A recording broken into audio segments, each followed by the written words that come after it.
और देश के कोने कोने से आए युवा भाइयों और बहनों,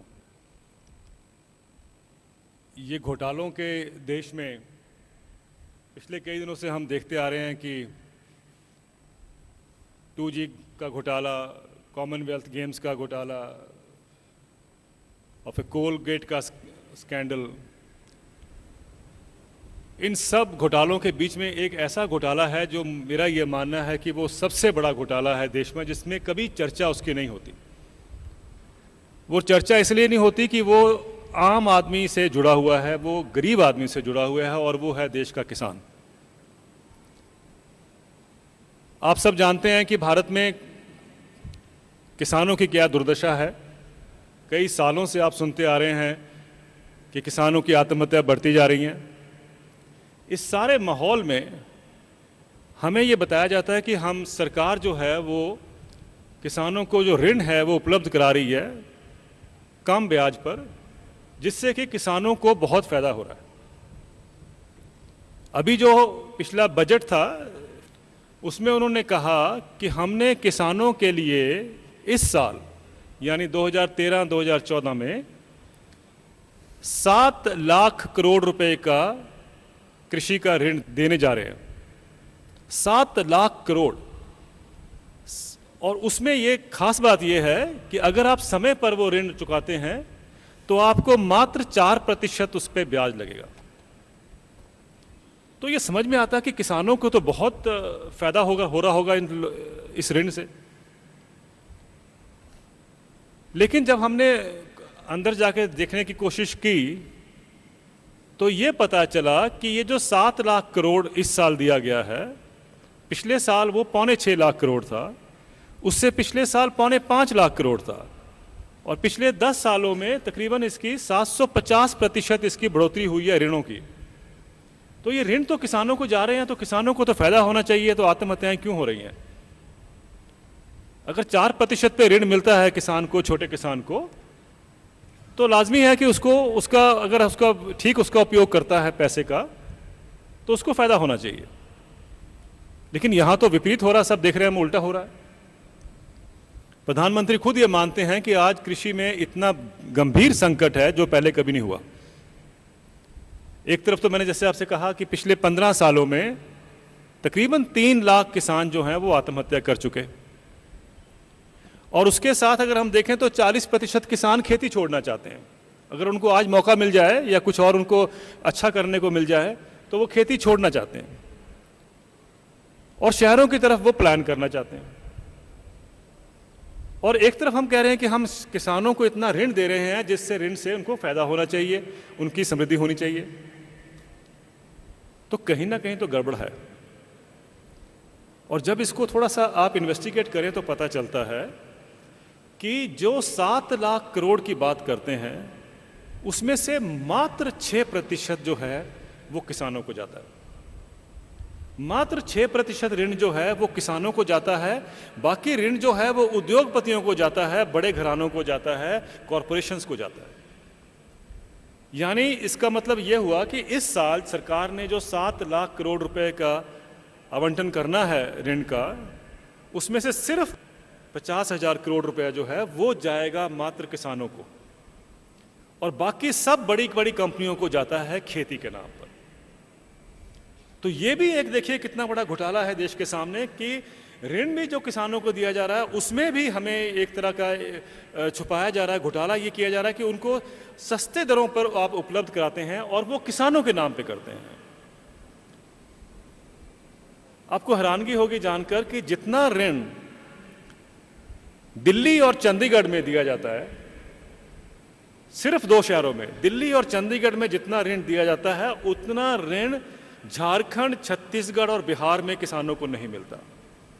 अब आप देख लीजिए चंडीगढ़ और दिल्ली में कितने किसान हैं जिनकी हम बात करते हैं। तो इतना बड़ा ये घोटाला हो रहा है, और ये रिजर्व बैंक 2001 से पहले 1990 से उस चीज को ये आंखें बंद किए हुए है कि उनको मालूम है कि ये ऋण जो है ये किसानों को नहीं, ये बड़ी बड़ी कंपनियों को, जैसे कि स्प्रिंकलर इरिगेशन हो गया, ड्रिप इरिगेशन हो गया, ट्रैक्टर कंपनियां हो गई, कंबाइन हार्वेस्टर हो गए, वेयर हाउसिंग कंपनियां हो गई, और तो और बिचौलिए जो हैं खेती के, उनको भी ऋण दिया जा रहा है। जो बड़े बड़े ऋण हैं किसान, आपको हैरानगी होगी, इसमें से जो ऋण दिए जा रहे हैं 25 करोड़ के ऊपर जो मात्रा है जो ऋण वाली किसान को नाम पे दी जा रही है वो बढ़ रही है। जो छोटे लोन हैं, छोटे जो संख्या है वो कम होती जा रही है, और बड़े बड़े ऋण। अब मुझे बताइए कौन सा किसान है जो 25 करोड़ का ऋण लेगा इस देश में? तो स्पष्ट है कि ये ऋण जो है इसका भी एक दुरुपयोग हो रहा है, ये घोटाला है बहुत बड़ा अपने आप में। किसानों के नाम पर आप एक पूंजीपतियों को या आप कॉरपोरेशंस को एक फ़ायदा दे रहे हैं, और ये कितने सालों से चलता आ रहा है। और ये तो अब जाके पता चला है कि सरकार के अपने ही फाइलों में ये दबा हुआ है कि किसानों के नाम पर ये जो आवंटन हो रहा है, ये बंदरबाट जो हो रही है, ये किसी और एक सेक्टर को जा रही है, और जिसको सेक्टर को हम कहते हैं टैक्स नहीं करना चाहिए। तो कहने का तात्पर्य यह है कि ये जो घोटाले हैं हमारे सामने, कहीं लगता है कई बार तो ये खत्म नहीं कहीं होंगे, जिस तरीके से बढ़ रहे हैं, जहां देखो वहीं घोटाला। और ये जो घोटाला है यही एक कारण है कि आज खेती की दुर्दशा क्यों है। खेती की दुर्दशा ये सिर्फ इसी घोटाले से नहीं है। अगर आप देखो बड़ा जो परिप्रेक्ष्य है आपके सामने, अभी आप सुन रहे हैं आजकल सरकार कह रही है कि सब्सिडी जो है, अन्यथा जो सब्सिडी दी जाती है लोगों को, चाहे वो गैस के लिए हो, आपको एलपीजी सिलेंडर मिलते हों, चाहे वो आपको केरोसिन के लिए है, चाहे वो आपको अनाज के लिए है, जो खाद्य सुरक्षा बिल की बात हम करते हैं, वो जो सब्सिडी है वो अब कैश में मिलनी चाहिए, क्योंकि इससे बहुत सारी जो गड़बड़ियां हैं वो खत्म हो जाएंगी। सब्सिडी जो एलपीजी की है, केरोसिन की है, तो हमें समझ आता है, फर्टिलाइज़र की है, ये सब्सिडी कैश में मिलती है तो हमें समझ आता है।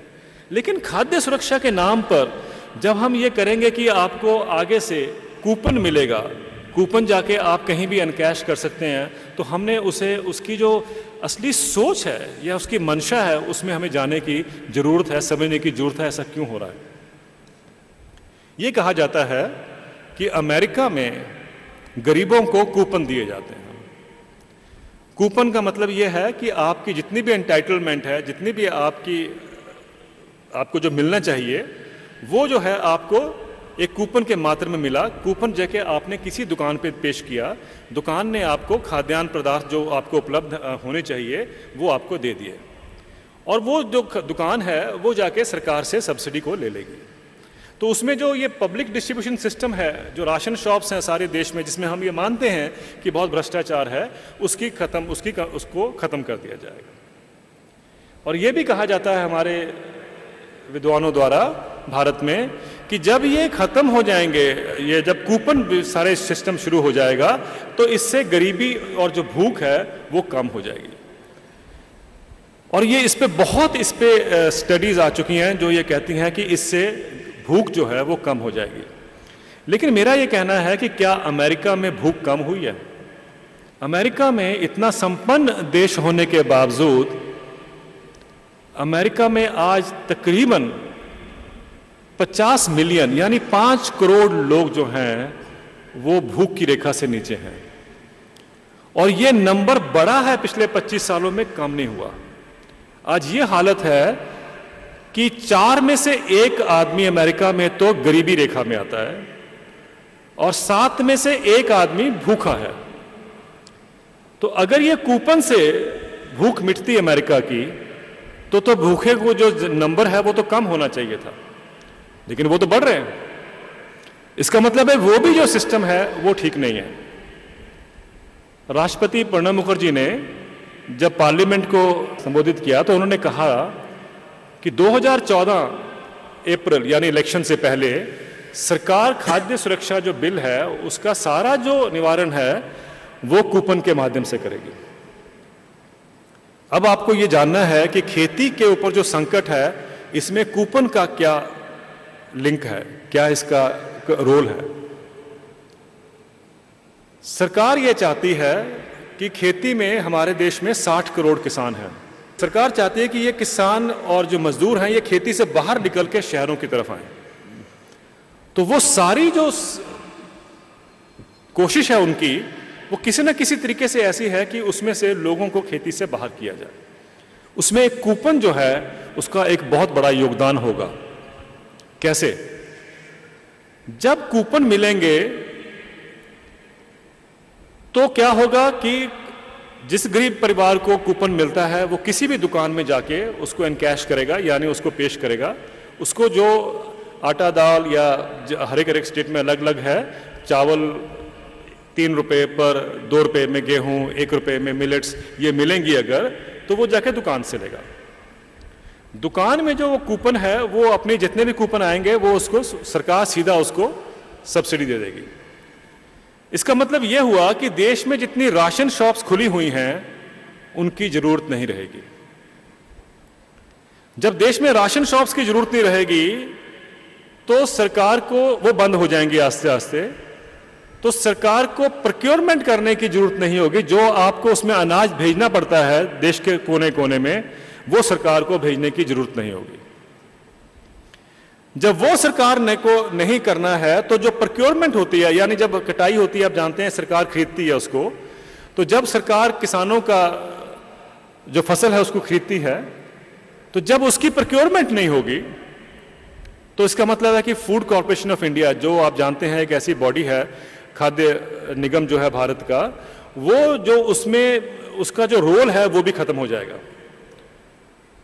तो अगर हम 2-3 और पॉलिसीज को देख के समझने की कोशिश करें तो ये समझ आता है कि सरकार क्या कर रही है कि FCI, जो कि देश में किसानों से अनाज खरीदता है, उसको ये कहा जा रहा है कि अब आपको प्रोक्योरमेंट करने की जरूरत नहीं है, हम उतनी ही प्रोक्योरमेंट करेंगे जितने की देश में जरूरत है। यानी आपको अगर 20 मिलियन टन यानी 200 लाख टन चाहिए तो किसानों से आप 200 लाख टन लेंगे, बाकी किसान को आप बाजार के हवाले छोड़ देंगे। अभी इस समय हमारे पास देश में तकरीबन 700 लाख टन का गेहूं और धान का भंडार है। ये कहना एक बात है कि भी संभाला नहीं जा रहा हमसे, वो तो हमारी कमजोरी है, लेकिन किसान पैदा करते हैं क्योंकि उनको मालूम है कि उनको एक अच्छा मूल्य मिलता है, सरकार खरीदती है, तभी वो उसको ज्यादा उसको पैदा करते हैं। लेकिन जब आपने किसान को उस दायरे से बाहर निकाल दिया, बाजार के हवाले छोड़ दिया, तो किसान की दुर्दशा लाजमी है। पंजाब हरियाणा में जहाँ की मंडियाँ उपलब्ध हैं, मंडी आप जानते हैं मंडी सिस्टम ऑपरेट करता है, वहाँ तो किसानों को उचित दाम मिलता है। अगर गेहूं का दाम 1350 रुपये है तो युवा भाइयों आपको जानने की जरूरत है कि ये कैसे जो ये चक्र जो है ये चल रहा है। 1350 रुपये जो है किसानों को मिलता है, लेकिन अगर आप यूपी में आ जाएं, अगर आप बिहार में चले जाएं, झारखंड में चले जाएं या बंगाल में चले जाएं, तो किसानों को गेहूं का दाम जो है मात्र 900 या 1000 रुपये मिलता है। तो किसानों को लूटा जा रहा है, किसानों को एक्सप्लॉइट किया जा रहा है। अगर वही हाल पंजाब में हो जाए तो वहां के किसानों का भी यही हाल होगा, हमारी पैदावार में कमी आएगी। तो कहने का मतलब यह है कि कोशिश यह है कि प्रोक्योरमेंट सिस्टम खत्म कर दिया जाए। प्रोक्योरमेंट सिस्टम खत्म होगा तो FCI की भी जरूरत नहीं होगी, प्रोक्योरमेंट नहीं करेगी। अब जो हमारे पास 700 लाख टन पड़ा है और जो देश का दायित्व है कि भाई गरीबों को बांटा जाए, भूख जो है भूखों को मिले वो अनाज, सरकार ये कह रही है कि वो जो अनाज है वो अब हम वायदा बाजार में लगाएंगे। अब FCI का एक नया रोल बनाया जा रहा है कि वो आपके ऊपर वितरण प्रणाली से हट रहा है, वितरण प्रणाली के बजाय उसको अब वायदा बाजार में वो अनाज जो है लगाया जाएगा। वायदा बाजार अगर आप जानते हैं तो उसमें सट्टा होता है और वो सट्टा जो है वो कीमत निर्धारित करता है कि गेहूं की, धान की, ग्वार की, जो भी फसलें उसमें पार्टिसिपेट करते हैं उसके दाम लगते हैं, सट्टा लगता है। और उसको जिसको हम फ्यूचर ट्रेडिंग कहते हैं, वो फ्यूचर ट्रेडिंग का ये कहा जाता है कि इससे किसानों को ज़्यादा दाम मिलेगा। मुझे कहीं दुनिया में नहीं मालूम है कि किसानों को उससे ज़्यादा दाम मिलता हो, किसानों का उससे नुकसान होता है। और ये कहना कि भाई किसानों को जो ट्रेड है वो बिल्कुल अच्छा वो दाम देगी, इस सट्टे को समझने की थोड़ी ज़रूरत है। दुनिया में आज जो कीमतें बढ़ रही हैं अनाज की, उसमें सबसे बड़ा योगदान जो है ये वायदा बाजार का है। ये वायदा बाजार का इसलिए है क्योंकि इसमें ऐसी धांधलेबाजी होती है कि आज जो दुनिया में उसमें व्यापार चल रहा है गेहूं का, जितनी देश दुनिया में पैदा नहीं होता गेहूं, उससे 40 गुना ज्यादा व्यापार हो रहा है। आप मुझे बताइए कि जो पैदा ही नहीं हो रहा, जो हमारे पास है ही नहीं है, उसके ऊपर व्यापार हो रहा है। 40 गुना ज्यादा गेहूं जो पैदा हो रहा है दुनिया में, जो उपलब्ध है, उससे ज्यादा का व्यापार हो रहा है। अगर आप मक्की की बात देखें तो मक्की में 24 गुना ज्यादा जितना मक्की होती है दुनिया में, उससे ज्यादा उसका व्यापार हो रहा है। तो इसका मतलब साफ है कि ये एक बबल है और ये जब भी कभी फटेगा तो ये सारी कृषि की व्यवस्था भी ध्वस्त हो जाएगी। तो कोशिश ये हो रही है हमारे देश में कि अब हम उस प्रथा में ले जाएं कि जहां हमें किसानों की जरूरत नहीं है, जहां हमें खाद्यान्न पैदा करने की जरूरत नहीं है। तो जब हम खेती से किसानों को, मजदूरों को बाहर निकालते हैं तो वो कहाँ आएंगे? वो शहरों की तरफ प्लान करेंगे। शहरों में हमारे यहाँ पर कोई ऑल्टरनेटिव एम्प्लॉयमेंट या जिसको हम कहें कि उनका कोई व्यवसाय ऐसा बनाया जाए, वो तो है ही नहीं है। तो क्या हो रहा है कि किसान आ रहे हैं, अब दूसरा तीसरा आदमी देखें हर गांव में, हर शहर में, तो वो रिक्शा चलाता है या गार्ड बन गया। आज सबसे बड़ी एम्प्लॉयमेंट जो देश में मिल रही है वो कंपनियों के बाहर जो गार्ड खड़े हैं उनकी हो रही है। अभी किसी ने कहा कि आईटी सेक्टर में सबसे ज़्यादा एम्प्लॉयमेंट है, तो मैंने उसको करेक्ट किया कि अभी हैदराबाद की एक रिपोर्ट आई है और स्वामी जी इस पर बड़ा अच्छा रिपोर्ट आई है, आंखें खुलती हैं। वो कहता है कि सबसे ज़्यादा रोजगार भारत में मंदिर, गुरुद्वारे और गिरजाघरों ने दिए हैं। सबसे ज़्यादा एम्प्लॉयमेंट जो है वो टेम्पल्स में, गुरुद्वारों में और चर्चिज में हो रही है। इसका मतलब साफ है कि देश के सामने कोई और विकल्प ही नहीं है। जहां उनको जॉब मिल रही है वहां वो युवा जो है वो जा रहा है, और युवा कहां जा रहा है? वो मंदिर गुरुद्वारों में जा रहा है, वहां नौकरियां कर रहा है। और दूसरा जो एम्प्लॉयमेंट का जनरेशन का है वो गार्ड बनने का। आजकल देखा होगा दिल्ली, चंडीगढ़, बड़े बड़े शहरों में जाइए तो आजकल घरों के बाहर भी गार्ड खड़े हो गए हैं। इतने सस्ते गार्ड तो कहीं मिलते नहीं है दुनिया में जितने हमारे देश में मिलते हैं। तो खेती छोड़कर जो लोग हैं वो गार्ड बन रहे हैं। तो अगर ये एम्प्लॉयमेंट जनरेशन है हमारे देश में, तो मुझे लगता है कि हमें अपने देश के भविष्य पर चिंता करनी पड़ेगी कि क्या ये रास्ता ठीक है जिस रास्ते पे हम चल रहे हैं। और स्वामी जी महाराज जब ये बात करते हैं कि व्यवस्था परिवर्तन करने की जरूरत है, वो उसी व्यवस्था की बात कर रहे हैं जहां पर से हमारी रोजी रोटी जुड़ी हुई है। और वो जो रोजी रोटी जुड़ी है वो हम सबको जानना है कि वो उसमें हम खेती को अलग नहीं कर सकते। और अगर राष्ट्र की खेती संपन्न है, अगर देश का किसान खुशहाल है, तो आप सब देखेंगे कि उसकी इकोनॉमिक जो डोमिनो इफेक्ट कहते हैं, उसका इकोनॉमिक जो चक्र उसमें असर पड़ता है वो इतना पड़ेगा कि देश की इकोनॉमिक ग्रोथ अपने आप होती है। तो सबसे ज़्यादा जरूरत हमें है कि खेती को संपन्न कैसे किया जाए, खेती को खुशहाल कैसे बनाया जाए। लेकिन यहाँ तो उल्टा हो रहा है, हमें उससे किसानों को बाहर निकाला जाए। अब आप ये सोचते हैं कि साहब ये तो किसानों तक है, मेरे तक नहीं है। ये बहुत बड़ी प्रॉब्लम है हमारे देश में। हम ये सोचते हैं हम तो शहरों में आ गए, हमें किसानों से क्या लेना देना, हमें खेती से क्या लेना देना, हम तो बिल्कुल उससे अलग हो चुके हैं, हमारे पे कोई उसका असर नहीं पड़ेगा। एक जेनेटिकली मॉडिफाइड फसलें आपने सुना होगा, जीएम क्रॉप्स कहते हैं। जीएम फसलें वो होती हैं जिसमें कोई जीन निकाल कर, जैसा स्वामी जी सूर्य भी कह रहे थे, जेनेटिक डिसऑर्डर जो होते हैं, जेनेटिक बीमारियां भी होती हैं। अब वो क्या है कि कीड़े का जीन निकाल के आपने आदमी में डाल दिया, आदमी का जीन निकाल के आपने गधे में डाल दिया, गधे का जीन निकाल के आपने बकरी में डाल दिया, बकरी का जीन निकाल के आपने फिर आदमी में डाल दिया। अब देखिए गेहूं, धान और मनुष्य के अंदर तकरीबन 25,000 जीन होते हैं। अगर आप लोग जो पढ़े हुए हैं युवा, धान में तकरीबन 37,500 जीन होते हैं। धान में एक जीन महिला से निकालकर, लैक्टेशन का, दूध का जीन जो है वो निकाल के धान में डाल दिया गया। अब आप कहेंगे इससे क्या होगा?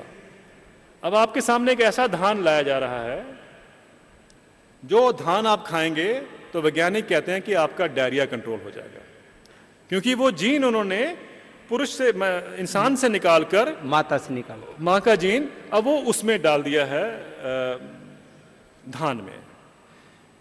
और ये प्रतिक्रिया सारी दुनिया में चल रही है कि आप यहाँ कीड़े का जीन आप इंसान में डाल रहे हैं और इंसान का जीन, जैसे मैंने आपको कहा, किसी जानवर में डाल रहे हैं। उस सब चीज़ों का जो मिश्रण, जो फसल होगी, वो पदार्थ जो है वो आपके सामने आ रहे हैं। ये हम सबको समझना है। एक तो हम कहते हैं कि भाई एडल्ट्रेशन हो रही है, एडल्ट्रेशन तो बहुत बड़ा एक प्रॉब्लम है, लेकिन एक और भी पदार्थ आपके सामने आ रहे हैं जो कि उससे भी ज़्यादा हानिकारक हैं, जो आप लोगों को समझने हैं कि उससे आपकी सेहत, आपके फ्यूचर के साथ भी खिलवाड़ किया जा रहा है। जेनेटिकली मॉडिफाइड फसलें भारत में भी लाई जा रही हैं। कुछ साल पहले अगर आपको याद होगा, अगर आपने टेलीविज़न पर, अखबारों में देखा होगा, तो एक विरोध हुआ था देश में बीटी ब्रिंजल का, बीटी बैंगन का। बैंगन में एक कीड़ा है बीटी, इसको कहते हैं बैसिलस thuringiensis, उस कीड़े का जीन निकाल के बैंगन में डाल दिया और ये कहा गया था कि इससे कीड़ा मर जाएगा, और वो आप सबको मिलना था। लेकिन देश में एक बहुत बड़ा मूवमेंट खड़ा हुआ और उसमें हाउसवाइफ्स ने, युवा ने, यूनिवर्सिटी स्टूडेंट्स ने बहुत ना उसमें हिस्सा लिया। उसका ये रिजल्ट हुआ कि जयराम रमेश जी की अध्यक्षता में उन्होंने 9 कंसल्टेशन की देश भर में, उसके बाद उसको रोका गया, उसके ऊपर बैन लग गया। अब जब बैन लग गया तो इतनी बड़ी इंडस्ट्री को नुकसान होता है। उन्होंने कहा कि इसका एक रास्ता निकाला जाए। रास्ता ये निकला कि अप्रैल के महीने में देश में एक ऐसा बिल पेश किया गया है जिसका नाम है biotechnology regulatory authority of India, BRAI bill. अभी आपको समझ नहीं आएगा, आपको लगेगा कि ये कौन सा बिल आ गया, बराई बिल कहते हैं उसको। लेकिन उसको समझने की जरूरत यह है कि उसका मतलब क्या है। उसका मतलब यह है कि ये जेनेटिकली मॉडिफाइड जो फसलें हैं, GM फसलें हैं, जिसमें जहर पैदा किया जाता है फसल के अंदर, वो जो फसलें हैं अब हमारे देश में उसको फास्ट ट्रैक, यानी उसको जल्दी से जल्दी उसको अप्रूवल मिले, उसको खेत में लाया जाए और वो जो आप सबको मिले। ये आपको समझना, आप ये मत सोचिए कि आपके ऊपर अब अटैक नहीं है। अब यह है कि आप सबके ऊपर, सबको आने वाले दिनों में, और जो पार्लियामेंट में आप देख रहे हैं उसको पेश हो चुका है वो बिल, वो जब बिल पेश हो जाएगा उसको पास करने की कोशिश हो रही है, इलेक्शन से पहले पहले पास हो जाए। क्यों करना चाहती है सरकार, आप जानते हैं, क्योंकि उसके पीछे कंपनियों का बहुत बड़ा एक इंटरेस्ट है। तो कंपनियों का इंटरेस्ट है तो इलेक्शन में उसका रोल जो है वो सबको समझ आ जाता है।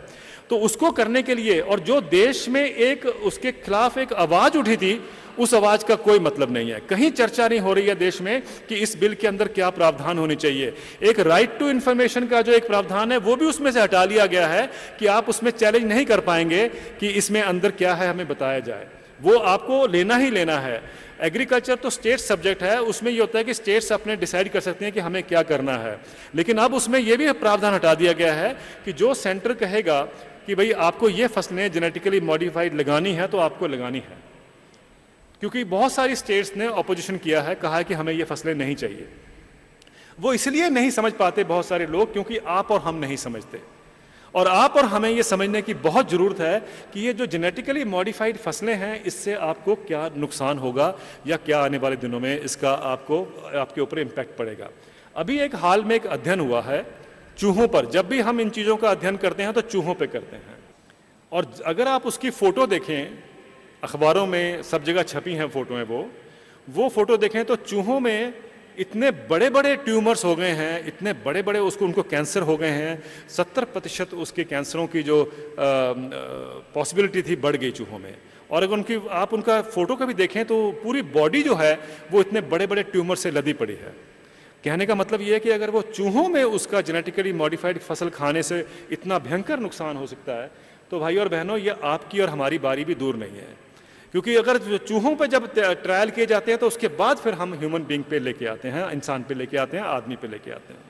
और वो जब पदार्थ आपको मिलेंगे आपको नहीं पता चलेगा कि आप इतना कुछ करने के बाद भी, आप देखेंगे आपने इतना योग किया स्वामी जी के कहने के बाद भी, और आप देखेंगे फिर भी आपको प्रॉब्लम आ रही है। तो ये समझना है कि वो ऐसी एक प्रोसेस चल पड़ा है अब दुनिया में, और जितना आप बीमार होंगे है उतनी ही देश की ग्रोथ होती है, इकोनॉमिक ग्रोथ होती है। जितना आप बीमार होंगे, ये चाहते हैं, ये देखिए, ये एक सारी देश दुनिया में जो साजिश चल रही है इकोनॉमिक, वो ये है कि आपका खाद्यान्न पहले खराब हो। जितना आप ज़्यादा भोजन खराब करेंगे उतना आप बीमार होंगे। जितना आप बीमार होंगे उतनी आपको दवाइयाँ चाहिए, हॉस्पिटल चाहिए। जितना आप दवाइयाँ खर्चोगे, जितना आप हॉस्पिटल पे खर्चोगे, उतना आपका ग्रोथ होगी देश की।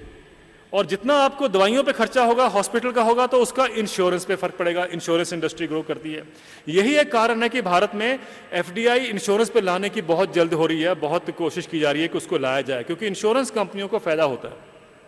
तो ये समझने की जरूरत है, तीन तरीके के जो दुष्परिणाम हैं। पहले खाद्यान्न को खराब करो, आपके भोजन को खराब करो, आपकी प्रोसेस को सारे को खराब कर दो। वो जब खराब हो जाएगा तो आपके हेल्थ के रिक्वायरमेंट के, आपके दवाइयों की जरूरत पड़ेगी, दवाइयों की जरूरत पड़ेगी तो आपको इंश्योरेंस की जरूरत पड़ेगी। तो ये 3 ऐसे व्यवसाय हैं जो दुनिया की इकोनॉमिक ग्रोथ को लेके आगे चल रहे हैं। लेकिन इसके लिए सबसे ज़्यादा इंपॉर्टेंट चीज़ है कि लोगों की आदतों को, फूड हैबिट्स को बदला जाए। आप जो देश के युवा हैं, अगर आप इस चीज़ को समझते हैं, आप इस मैसेज को आगे लेके जाते हैं, तो मुझे लगता है कि एक बहुत बड़ा आप एक इसमें रोल अदा करेंगे। क्योंकि आज हमारे देश में कहीं ना कहीं हम इन चीज़ों से निकलते जा रहे हैं, हटते जा रहे हैं, पीछे हटते जा रहे हैं। हम सबको समझना है कि ये कैसे इन चीज़ों का एक बहुत बड़ा एक हम सबके साथ, हमारे फ्यूचर के साथ भी इसका एक बहुत बड़ा लिंक है, जो हम ये ना सोचें कि हट गया है। और वो किसानों के साथ शुरू होता है, क्योंकि किसान ही इस देश की एक रीढ़ की हड्डी हम मानते हैं। और अगर हमारी सारी कोशिश सरकारों की ये है कि उस रीढ़ की हड्डी को ही तोड़ दिया जाए, तो हम किस व्यवस्था की हम बात करते हैं, हम किस स्टेज में जा रहे हैं, ये हमें समझने की जरूरत है। कहा अक्सर ये जाता है कि दुनिया में जहाँ भी तरक्की हुई है वहाँ खेती से लोगों को बाहर निकाल के हुई है। अमेरिका में खेत में किसान कम हो गए हैं, यूरोप में किसान कम हो गए हैं, लेकिन मेरा ये मानना है कि भारत में, क्योंकि भारत एक ऐसा देश है जिसकी हम अमेरिका और यूरोप से तुलना नहीं कर सकते हैं। हमारे यहाँ मैंने जैसे कहा कि 60 करोड़ तो किसान हैं, जो कि अमेरिका की जनसंख्या से दुगनी है। हमारे पास कोई विकल्प नहीं है, कोई ऐसा व्यवसाय नहीं है जहां हम उन लोगों को एम्प्लॉय कर सकें, उनको रोजगार दे सकें। हमें चाहिए ये कि हम खेती को ही संपन्न बनाएं, ऐसा कुछ रास्ता ढूंढें, ऐसी इकोनॉमिक हालात तैयार करें, ऐसी व्यवस्था बनाएं जिसमें हमारा किसान जो है उसको भी इतना लागत का मूल्य मिले, इतना उसको पैसा मिले कि वो भी खेती ना छोड़ना चाहे, खेत में किसान गाँव में ही रहना चाहे। क्या ये हो सकता है कि नहीं हो सकता? महात्मा गांधी ने एक बात कही थी, उसके साथ मैं अपनी बात को ख़त्म करूंगा। महात्मा गांधी जी ने एक बात कही थी कि भारत जैसे देश को ऐसा इकोनॉमिक मॉडल चाहिए, उनका कहना था, जहां पर प्रोडक्शन फॉर द मासेस ना हो, प्रोडक्शन बाय द मासेस हो।